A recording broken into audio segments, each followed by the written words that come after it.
morning, students. Today we are going to understand a very important topic from the chapter Genetics. The title of the topic is Monohybrid Cross. As you know, genetics is the branch of science that deals with the study of inheritance of character. So first we should understand how characters are inherited.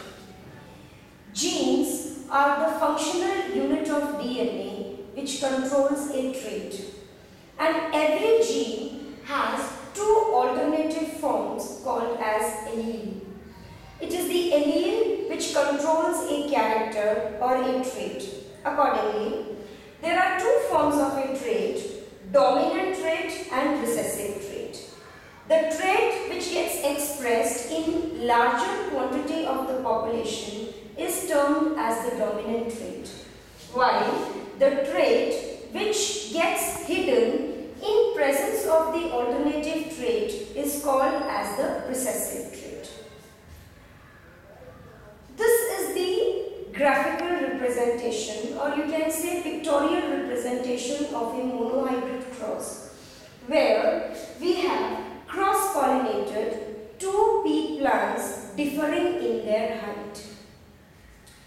Tall and short represents phenotype. Phenotype means the visible trait of the organism. When I am going to cross-pollinate a pea plant which is tall with another pea plant that is short, what is going to be the ultimate result in the offspring? This we are going to understand using a monohybrid cross. This represents the genotype, and by genotype we understand genetic makeup. Why is the plant tall? The plant is tall because it consists of two tall genes, or capital T here represents the alleles which produce tall character in the plant. So this is its genetic makeup. Similarly, this plant is short because it has the alternative allele of this particular gene. Small t is the genetic makeup of the short plant responsible for the alternative trait.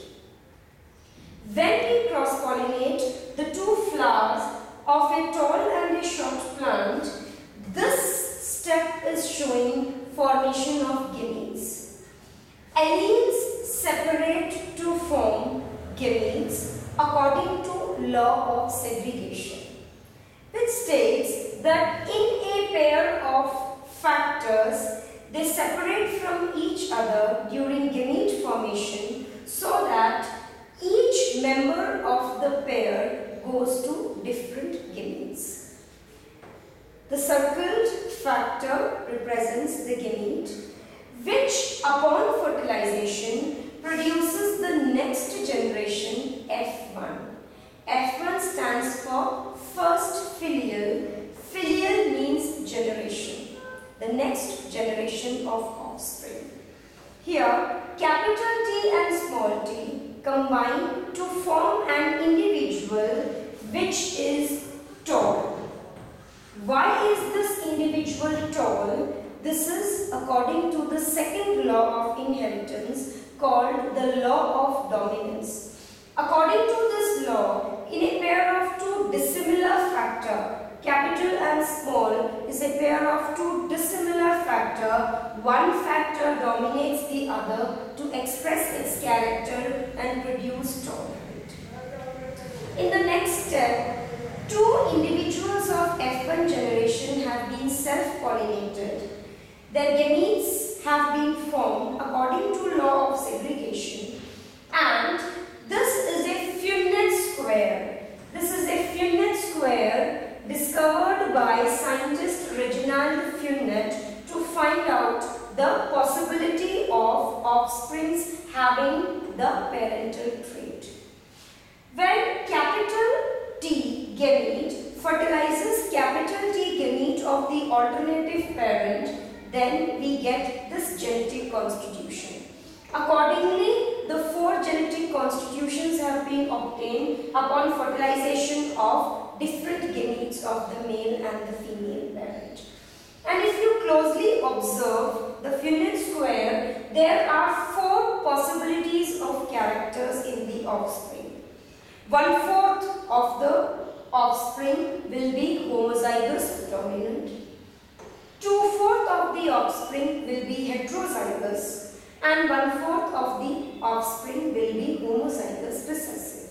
So in total we will say 3/4 of the total offsprings are tall. That means if 20 plants are produced in the F2 generation, 50 will be tall, and similarly 1/4 of the offspring, that means 5 out of 20 offsprings for example, will show short character. So we can say at the end of monohybrid cross, the characters, the parental characters in the F2 generation have segregated in the ratio 3:1. This happens for any particular set of traits because the separation of the traits, the expression of the traits in the F2 generation is according to 2 laws, the universal law of segregation and the law specific to monohybrid cross, the law of dominance. Thank you.